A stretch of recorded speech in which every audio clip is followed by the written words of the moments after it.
Alright guys, welcome back to Son of Scotland TV. Not a lot of stuff happening with Hearts in the transfer market at the moment, and because we're not shite, we've no competitive games to play at the moment either, because we do not partake in the Diddy competition known as the Premier Sports Cup group stage. So we've nothing to do at the moment. We're kind of just sitting about, sucking our thumbs, playing mediocre English sides. I think we've got like 4 English sides in the next 2 weeks or whatever. We're looking to get Kai Rolls to finally come in. I think I'm saying his name like, right, Kai Rolls or Kai Rolls.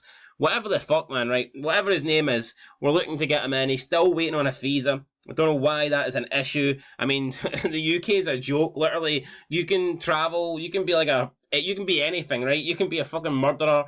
You can travel in a dinghy. You can come to the shore and you're welcomed in with open arms. But I mean, Hearts sign an international player, and there's complications. I mean, like, embarrassing. But anyway, regardless, we're going to talk about SPFL, Cinch Premiership transfer news in general, and Rangers look like they're ready to splash the cash, and I think they need to. They've had a poor window up until now. We all know that they did get Suter, but again, that was a deal that was agreed back in January when they agreed that deal for the traitor. So, apart from him, not a lot was happened. They've been linked to strikers. Finally, they did manage to get in Kolak, the Croatian international. Remains to be seen how good he is. He looked good against Rangers when he played for Malmo for about 10 minutes, but again, we need to see more than 10 minutes of him. But now Rangers are set to sign players that we actually know. First off, Wales winger RABBI MATONDO, who currently plays for Schalke. And he looks like a decent talent, and Rangers are set to sign him in the next couple of days. And they're also targeting Bayern Munich midfielder MALIK TILLMAN, who's also an international who plays for the US of A. So, after having a quiet transfer window, it looks like Rangers are actually trying to make stuff happen now.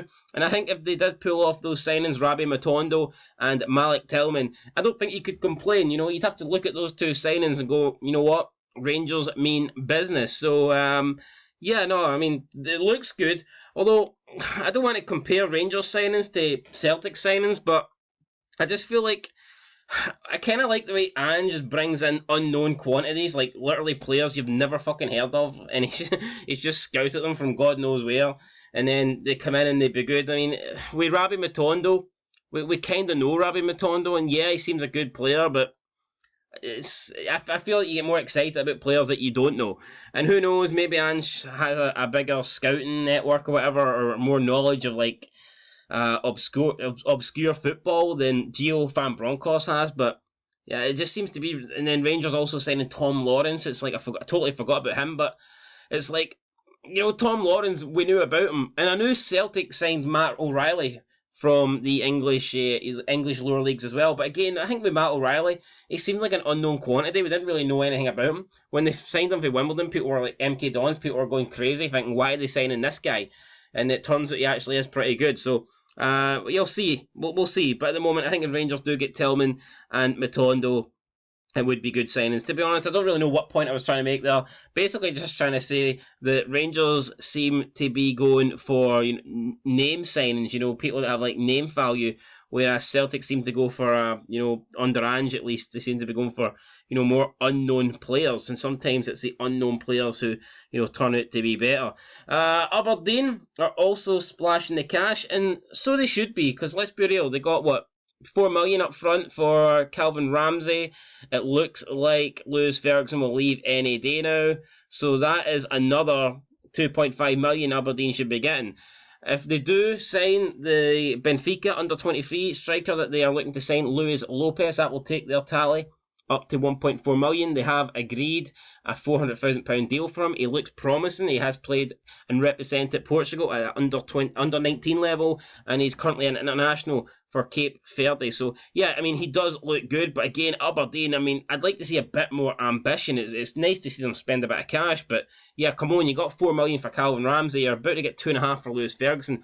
Why don't you spend it all? You know, you can't just sell your best 2 players and then use a fraction of that money to try and replace them. It's not going to work. I think Aberdeen, yeah, I know, I think they've had a good transfer window so far, but if Lewis Ferguson does go, then I think they need to go out and try and make a statement and try and buy a player of the same calibre of Lewis Ferguson. Whether they can afford to do that or not remains to be seen. But I think this Louis Lopez guy, I think he'd be a good player. I mean, if I was an Aberdeen fan, I'd be excited about the prospect of him joining the club. What else have we got? St Mirren midfielder Dylan Reid will look like it looks like he's going to sign for Celtic.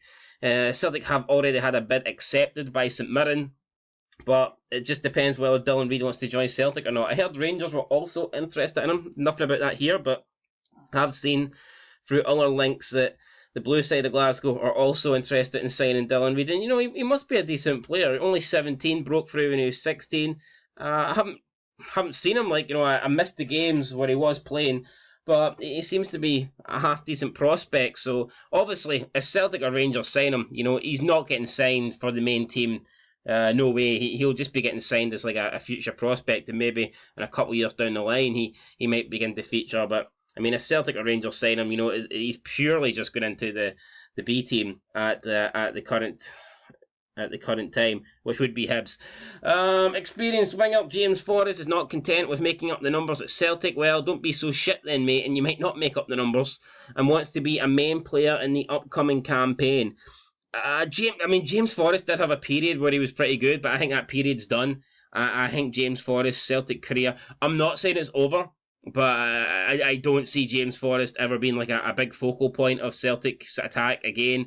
To me, he's just going to be a squad player at best who, gets brought on maybe. Some substitute appearances and stuff like that.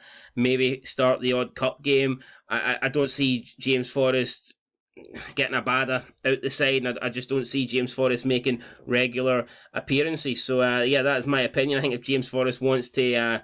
if he wants to be a main player, then he's probably going to have to leave Celtic. But in terms of the news, guys, today, that's it. Not a lot happening, but Aberdeen set to sign Lewis Lopez, which I think would be a great signing for them.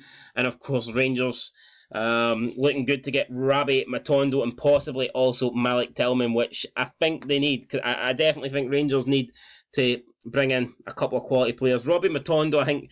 he would be ideal. They do need a right-sided midfielder. He fits that role perfectly. And it's just a waiting game now to see if these deals happen or not. But anyway, guys, that's it. I'll catch you tomorrow with more gossip news, more transfer news. Hopefully there's some deals made official. Like I already said, Lewis Ferguson set to leave. Also, Josh Doidge. Looks like he's on his way out for £3 million, set to leave Hibs as well. Hopefully we get more news on all that stuff tomorrow. But until then, been Son of Scotland TV, guys. I'll be back. Make sure you leave a like, comment down below, and I'll catch you in the next one. Peace.